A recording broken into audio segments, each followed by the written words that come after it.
Well, ain't that just fine and dandy, innit, eh? Eh? Meghan Markle, oh, I've won the court case. You ain't won shit, love, alright? Let's get that straight, let's have it right. You ain't won nothing. The ruling was already there, my love. The Mail on Sunday shouldn't have published all that letter. Right, we all know that. They only had to make a point. That's all they needed to do was make a point. But they chose to publish more or less half the letter, which, under the British law, apparently infringes your copyright, even though this very, very private letter of yours was actually discussed with all your aides, which another word for aide, private secretary, is servant. Servant is what they are, my love. Royal people have servants. So you've discussed this very private letter with your servants, who then sent it to some more servants to have a little look at, who then sent it to some servants what were legal servants to have a look at, who then popped it in an envelope, stuck on a stamp and sent it to your dad. So how private was this letter?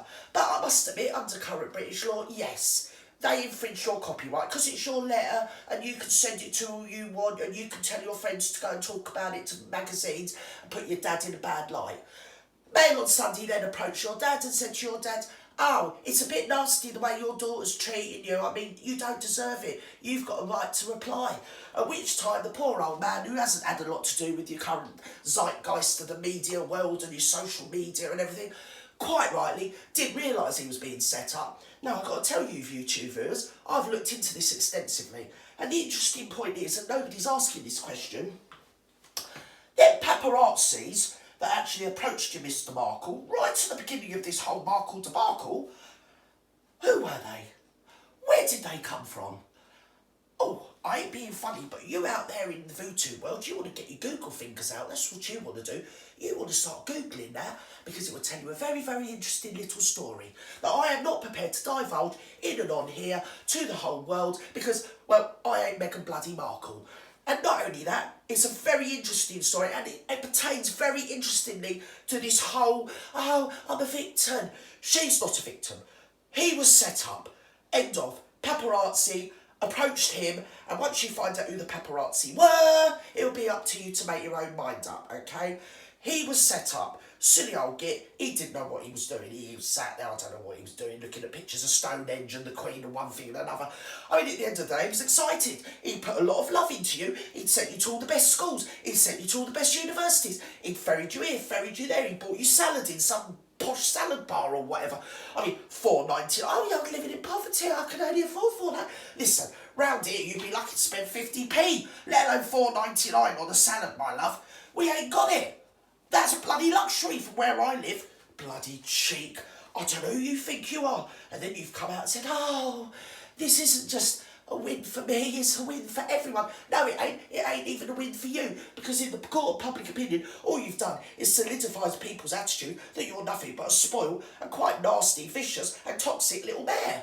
That's what the court of opinion's saying about you, my love. And not only that, I think you're going to find that the Mail on Sunday is going to do a bit more taking you up to the courts. Yes, they will.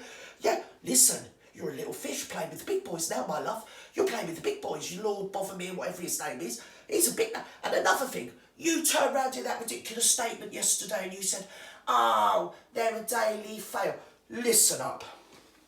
We've been calling the Daily Mail the Daily Fail for years. You ain't invented it, all right?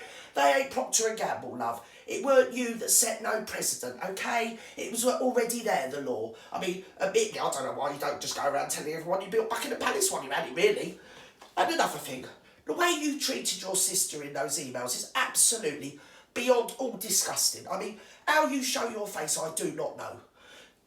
The world don't want to know all about your problems. If you're going to wash all your linen in public and make free films and a book and sit on your opera doctor, whatever her name is, Winfrey, Winson, whatever her name is, the whole world's going to know. And once you go out and you start saying, oh, look at me, oh, I'm such a victim, I'm sat in my Monte Chateau mansion, oh, I've only got 28 toilets. And oh, I heard that, I thought, well, you don't want to be inviting you to Tinder Heartburn over, do you? She finds out you've got 28 toilets, she likes to have shit in the garden. And another thing, you sit there and you say, oh, the royal family were mean to me and they were racist. Our royal family are not mean and are not racist. And I, unlike you, am not a snob. And it doesn't matter whether they're royal or they ain't got a pot to piss in. They're human beings. And you want to wind your blimmin' neck in, that's what you want to do. And I'll tell you what, this is quite entertaining seeing all this bloodletting, because it's like you take one step forward and you're going to take 10 steps back. And the higher you climb, the harder you fall, my love. And another thing, do you know the only creature on God's earth what crows? Cocks.